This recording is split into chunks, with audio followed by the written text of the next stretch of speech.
Thank you, Lloyd. I would like to thank the board today for this opportunity to speak to you all about a topic that's important for developing wind energy projects and also operating wind energy projects, and that is working through the Eagle issue here in the western U.S. and also the eastern U.S.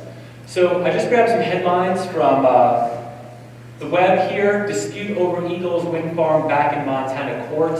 Comment period extended on controversial wind Eagle take permits.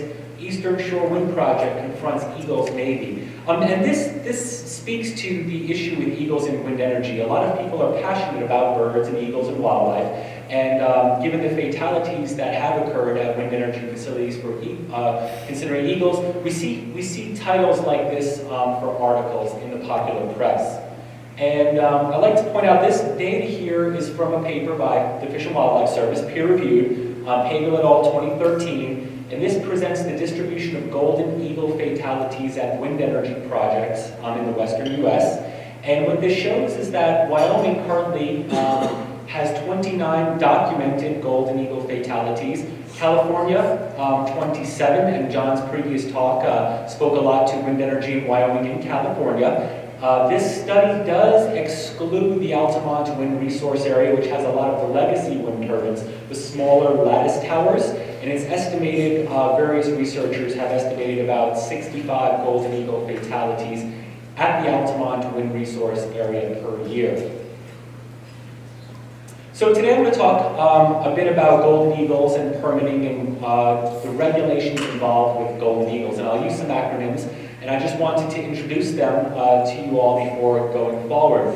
We'll talk about the Bald and Golden Eagle Protection Act, or in other words, the Eagle Act. This is a law protecting eagles. We'll talk about the Eagle Conservation Plan Guidance, and this is a document the Fish and Wildlife Service published to help developers put together what they consider an eagle conservation plan. This is the document that a developer will put together to address risk to eagles. I'll talk about an incidental take permit or an eagle take permit. This is a permit that will allow the incidental take of bald or golden eagles. And I'll also mention NEPA and NEA, which many of you are familiar with these terms. So, first question that typically comes up with eagles is, do other permits for wind energy projects provide authorization for eagle take? And the answer is no. A permit might be required for a wind project at multiple levels, a county level, a state permitting process like FSEC in Oregon. These projects that receive permits from other entities are not absolved of compliance with the Eagle Act. So the only way to comply with the Eagle Act in terms of eagle take is to receive an incidental take permit from the Fish and Wildlife Service. It's important to note that the liability under the Eagle Act is limited to the project developers and owners and not the permitting authority. So for example, if the state permitting authority in Oregon or a county of Oregon or Wyoming issues a permit for a wind energy project, that project results in eagle fatalities, the permitting authority is not responsible for the eagle fatalities. It is the owner and operator of that wind energy project. So, are eagle take permits required to develop wind energy projects? And the answer generally is no. There are some situations where there might be a federal nexus and the lead agency might require the preparation of an eagle conservation plan and application for a take permit as part of the approval process. But state and county permits might not require that the developer apply for an eagle take permit. That burden would be on the developer. The state or county might say, we are going to permit the facility. It is your responsibility to address eagle risk. So it's important to note also that the preparation of this eagle conservation plan and the application for a take permit is a voluntary action in almost all cases. Now, when you talk to the folks at the Fish and Wildlife Service, they will recommend that a developer, wind energy developer, prepare an eagle conservation plan and pursue a take permit if greater than one eagle fatality is expected over 30-year operational life of the project. This amounts to about 0.03 eagles per year. So an eagle conservation plan is not required to apply for a take permit. You can simply fill out the 4 or 5 page form, send it in to the Fish and Wildlife Service. And following the Eagle Conservation Plan guidance is also not required, but it is recommended. And here, Wyoming sits in U.S. Fish and Wildlife Service Region 6. The regional office is in Lakewood, Colorado, and this regional office has developed their own outline to follow when preparing an eagle conservation plan. Working across U.S. Fish and Wildlife Service regions, we see high variability in how the service addresses wind energy and risk to eagles in terms of what they're looking for data analysis and data collection. So, when the Fish and Wildlife Service issues a take permit, it is a federal action. To date, no take permits have been issued for eagles for a wind energy project, and that's pretty important to note. But what we see is that applying for the take permit results in NEPA analysis being conducted. Now, the idea is that the federal action is the issuance of the permit, but the Fish and Wildlife Service has extended this analysis using the but-for clause. And what we're seeing in Maryland right now is a wind energy project on private land with no federal nexus applying for a take permit. And now the service has extended the NEPA analysis to the construction and operation of the wind facility. So rather than just analyzing the effects of the issuance of the take permit, this developer working on private land is now going through NEPA on their entire wind project, including sound analysis, shadow flicker analysis, cultural analysis. So here is where a developer who wants protection for take of eagles might wind up in a full-on NEPA analysis for the construction and operation of their facility, where otherwise they would have not had that burden. Typically, the service says that you will be working on an EA for a take permit, but if the impacts are considered potentially significant, an EIS might be recommended by the service. This process may or may not include a public scoping meeting. A project in Maryland that is very advanced in the process for bald eagles did hold a public scoping meeting to get an idea of the main issues other than eagles at their facility. And, with NEPA, it can be service prepared, third-party prepared, or applicant prepared. Because of the potential controversy regarding eagle take, the service prefers that they prepare the NEPA analysis or that it is a third-party prepared document. So when should a wind energy developer consider risk to eagles at their project?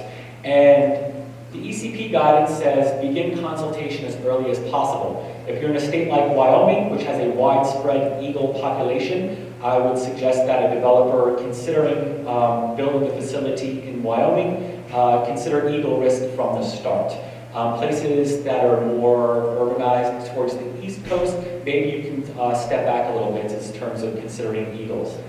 But here's a very important point that the service makes in the guidance, is that they say failure to account for concerns or recommendations from the service on project design, appropriate studies, or results could be considered by the service as the project developer not taking all reasonable measures to understand and minimize risk. Basically what they're saying is that if you do not consider eagle risk up front and something happens, we're going to look back at your records to check if you were diligent in your analysis regarding eagles. And if there was a fatality that was unexpected, but all of the work was done, that will be viewed a lot differently than if there was a fatality and there was not a lot of regard for eagles in the development process. So when should a developer consider applying for this eagle take permit? I've told you that none have been issued. What is the motivation to apply for one of these permits that are technically have not been issued to date? So if a project appears to have eagle risk, the service is going to recommend that a developer prepare this eagle conservation plan and apply for a take permit. That is their pretty consistent recommendation. There are operating wind energy projects in several states that are developing eagle conservation plans and applying for incidental take permits for existing risk, and 2 of those wind energy projects are here in Wyoming. So even with sites with low risk, an eagle conservation plan could be recommended by the service. So you think that you have a low risk site, you've done your analysis, you You've determined that eagles are not at high risk here. What is the advantage of preparing an eagle conservation plan? Well, we see it as a document that compiles all of the studies, and it demonstrates that you have considered eagles. So if a fatality were to occur, for example, a bald eagle fatality in Iowa is pretty unexpected. If there were to be a document in place that basically compiled all the work done to date, that could be presented to the service and say, look, we considered this, it was really unexpected. And what I'm seeing right now is in the wind industry, eagle conservation plans are becoming standard documents for wind projects, especially in states like California, Wyoming, other states with high eagle populations at different times of the year. So the status of eagle permitting right now is that no permits have been issued for a wind energy project for eagle take. There are 2 permits and 2 NEPA documents in the Federal Register. West Butte, this was back in 2011. The project was sold, the new developer pulled it, said this is a very low risk site, we're not going forward, this one's going. There's Shiloh 4 in California. This came out in 2013, and David Cunningham, Assistant Deputy Director of Fish and Wildlife Service, said that he expects this permit to be issued this year, 2014. So there's multiple bald eagle projects in the Midwest or the East Coast. We're seeing a lot of activity on a project in Maryland right now where there is a high density of bald eagles. In Maryland, that region has 60 bald eagle take available for wind energy projects. So this project in Maryland is going forward, and there are additional golden eagle projects along the West Coast, especially in California, both proposed and operating, that are moving through the permitting process and have submitted their incidental take permit applications. So I've talked a lot about the permit, the eagle conservation plan. So how do you get from data collection to the actual objective of an eagle take permit? Well, it involves collecting data, developing the eagle conservation plan, and developing the EA. And then during this entire process, it's recommended that the wind energy developer work with the Fish and Wildlife Service. You do not want to get to the point where your eagle conservation plan is completed only to find out that the service has some other objective for your data in terms of data collection. This is a back and forth process. These 2 documents feed each other. This process can go on for years. 2, 3, 4 years is not unheard of in terms of to get to this point. Once the EA is completed, it goes out for public comment. Public comment, revise the eagle conservation plan and EA, finalize them, and then there's finally the objective of obtaining the permit. So a little bit of, so now for this next part of the talk, I'll just provide a brief introduction to some of the steps that a wind energy developer, for example, here in Wyoming, would take to collect the data necessary to complete their eagle conservation plan. And the first step is a desktop analysis.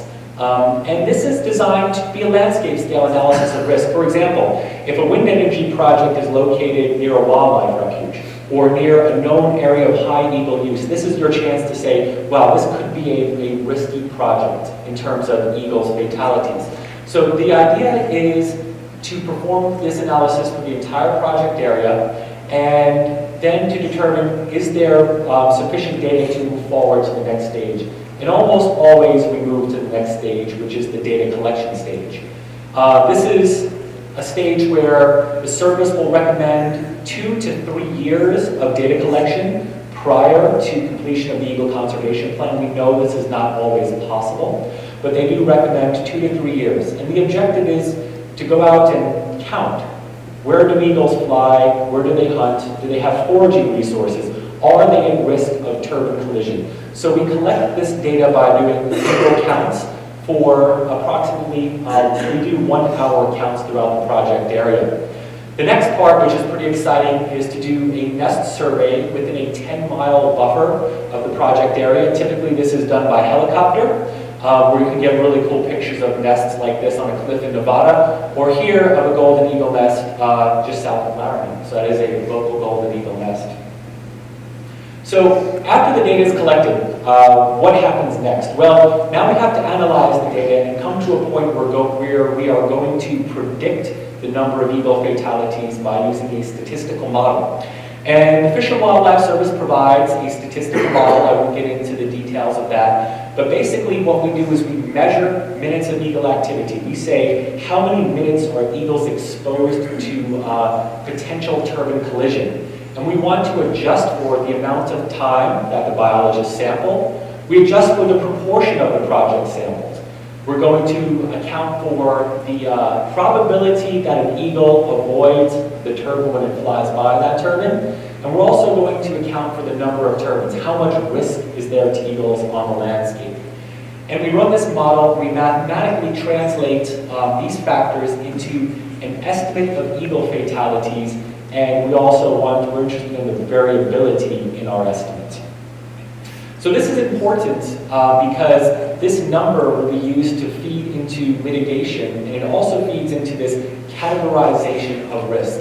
And when you hear a wind energy developer talking about their project and talking about eagles, they might say, oh, I've got a Category 1 project. And they're really distressed about this because according to the Eagle Conservation Plan guidance, a Category 1 project has low potential to avoid or mitigate, and the service recommends a redesign. So this is one of the worst things that could happen for a wind energy project in terms of eagle risk evaluation. You come up with this Category 1 designation. Does it prohibit you from going forward? Absolutely not. It just means you're going to face a multitude of challenges working through the process to get to that concurrence on your conservation plan. Category 2 is a high, moderate, or risk to eagles, but there is opportunity to mitigate impacts. In Category 3, this is the most elusive. I don't know if we'll ever see one of these. Minimal risk to eagles, take permit, not recommended. There are different criteria that feed into determining these categories, and I won't go into them because they're very specific in terms of eagle populations and location of different eagle resources in relation to your project. But just note that if a developer comes up with a preliminary Category 1 risk assignment, lenders, and I've seen this firsthand, lenders have backed away because the developer has received a letter saying, from the Fish and Wildlife Service saying, we think your project is a Category 1. And the lenders see this as the project will not get the permit, the project is too risky. So this does have a lot of implication in terms of financing. So after the initial risk categories determined, it's not final. So we can have an example where there is a category, like the developer gets that dreaded Category 1 letter from the Fish and Wildlife Service.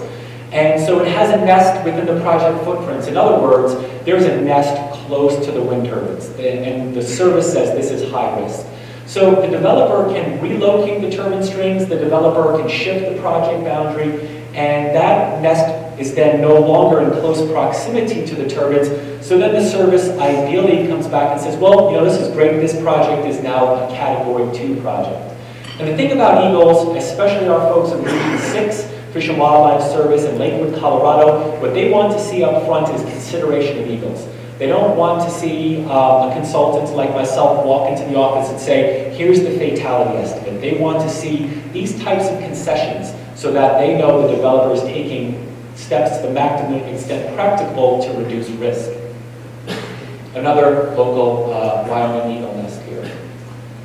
So after you've achieved that redesign of the project, you've accommodated for eagles, you've run your fatality estimate, you're at a point where you can say, this is our project. We've taken eagles into consideration, we now have a take estimate. So that take estimate is going to feed into compensatory mitigation. Because for golden eagles, there is a no net loss standard. And it means that for each eagle that is predicted to be taken at the wind facility, you have to save an eagle. No net loss. Bald eagles, population is increasing exponentially. Take permits are available. There's a surplus of bald eagles. One of the most common raptors in Maryland. I found 60 bald eagle nests in 6 hours of surveys on the Chesapeake Bay. So bald eagles are common. This doesn't apply, but for golden eagles here in Wyoming and in the western US, especially California, this is very important because if you predict you have one eagle fatality, you then have to do something to save one eagle. And the service has recommended in their guidance power pole retrofits. And we've talked extensively with the service about the challenge of retrofitting utility poles, and other organizations might own those utility lines.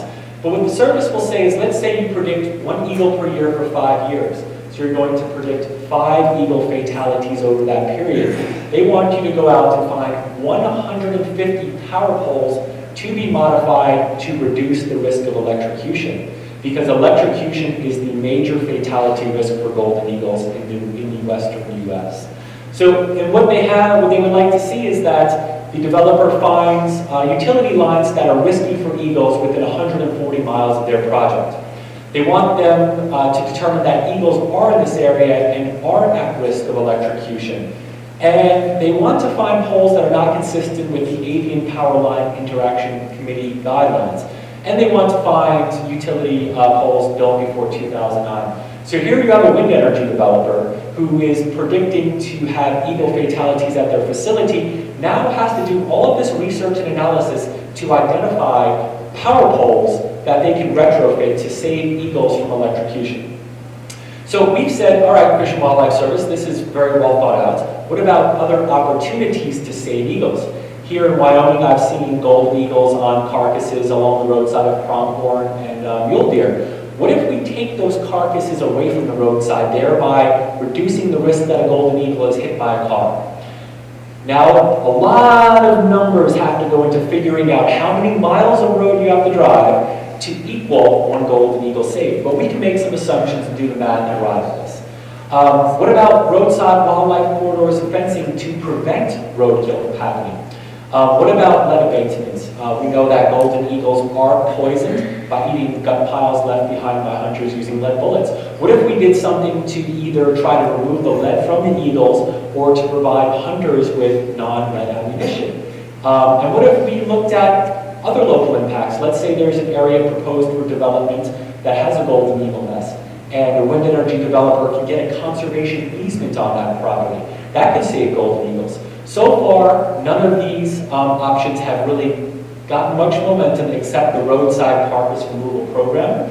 And the key to that program is demonstrating there is high enough roadkill with high enough eagle use that eagles aren't at risk of vehicle collision. So you're predicting 1 eagle fatality, you might have to drive 500 miles of road to remove enough carcasses to save that 1 eagle from collision with a vehicle. So when developers work through this, wind energy developers here in Wyoming and other states, in California, they're faced with the challenge of they are building a wind project. Now they have to figure out how they're going to save golden eagles. And so for mitigation, some more information here. The roadside carcass removal was proposed in the Mojave Eagle Conservation Plan, and that project is just across the Nevada border in Arizona. That was endorsed by the Fish and Wildlife Service in that region. Lead abatement, habitat enhancements, there's ongoing discussions.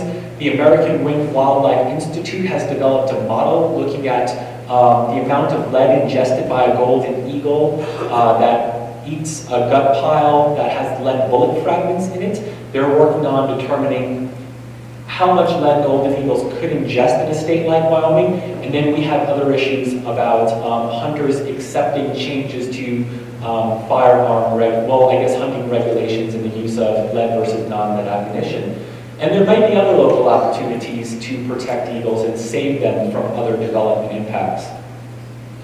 So what do we expect here now that we're 5 months into 2014 and I made this presentation in January? The 30-year permit term did go into effect. So traditionally, when this first came out, the service said, okay, wind energy developers, you get your Eagle Take permit for 5 years. Lenders said, wow, that's a lot of uncertainty for us to deal with. You're telling us after 5 years this project might get shut down. In a controversial move, according to the environmental groups, permit was extended to 30 years, giving the developers and the lenders certainty. There still is a lawsuit pending, I think, on this 30-year permit term. There was a big increase in the application fee from $1,000 to $36,000 to send in your application fee for an Eagle Take permit. And now the 30-year term includes 5-year check-ins and reporting, plus an admin fee. So they still want to know what's going on every 5 years. But they are willing to extend that permit term to 30 years for the Eagle Take. We expect this decision on the Shiloh 4 project, that's in the Montezuma Hills in California. Shiloh 4 is operating, it has ongoing eagle fatalities. This permit is going to authorize continuing eagle fatalities at the project. And we are seeing an application for eagle take permits by other planned projects and operational projects, especially those here in Wyoming. So just to wrap up, I live just over the mountain in Wyoming, and my arrival was slightly delayed by snow here on May 15th. My supervisor, Laura, is located in Oregon, and my other two Eagle team members, Chris and Julie, are in Pennsylvania and Oregon, respectively. And thanks very much for your time this morning.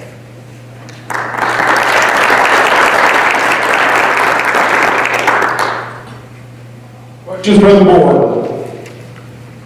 Thank you, Carl. Very informative. Can you remind me when the Eagle Law was passed? The Baltic Golden Eagle Protection Act was passed in 1972, I believe, and amended for golden eagles later. And the primary objective of that was to protect eagles from prosecution from hunting, basically. So this is kind of a recent development of the federal government looking into wind farms and potentially eagles, I guess. Is my impression of these? Exactly. So in 2009, the Eagle rule was revised to allow for incidental take permits under the Eagle Act. Historically, there were no permits available under the Eagle Act. Only the Secretary of the Department of the Interior could authorize an incidental eagle take, which never happened. So in 2009, the service revised the rule to allow these incidental take permits. And I've mentioned the Eagle Conservation Plan guidance. That is only for wind energy. There is no other guidance available, and when asked if the service was developing guidance for other industries to account for disturbance to eagles, their response was, we're still working on wind energy. Okay, thank you.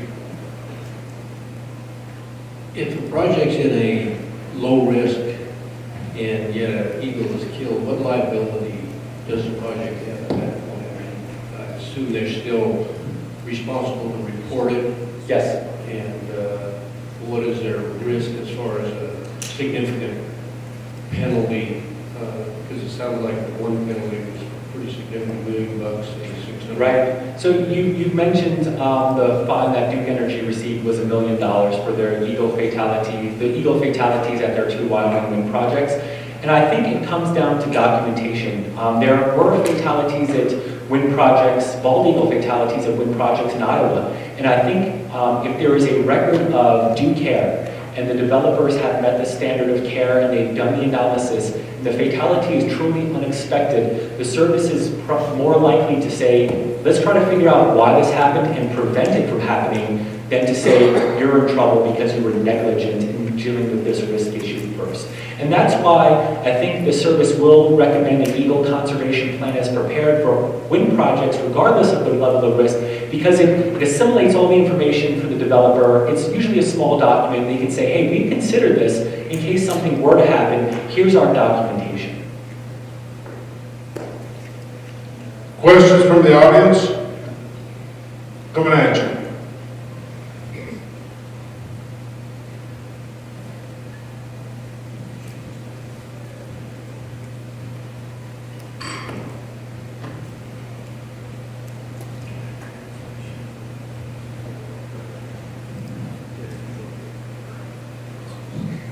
Hi, I was wondering, in Wyoming specifically, and also in some of the other states like California and Maryland, do state game and fish agencies get involved in this at all, and if so, to what degree? Well, that's a very good question. In California, the golden eagle is actually a state endangered species and fully protected. So in California, the state agency will comment, but this species is managed by the Fish and Wildlife Service. And when we work with, when I say the agencies, we typically work with the Fish and Wildlife Service in regards to planning for surveys, data review, and consultation, because they're the ones that will actually administer the take permit. Another question here. Hi, I'm Jim Corboy from Abengoa. Have you or have others turned your attention to the risks from concentrated solar power, either trough or the power towers? Yes, we have. Jim, that's a very good question. In California, the agency, Fish and Wildlife Service, has requested an analysis of risk to golden eagles. I think there's some studies that are emerging that are showing bird risk is a little bit higher than expected to songbirds and such at the solar facilities, especially in California. I'm not aware of any golden eagle fatalities at a solar facility, but if you are working in California on BLM land and you're working on a solar project, you will be expected to do an eagle evaluation. Good question. Other questions?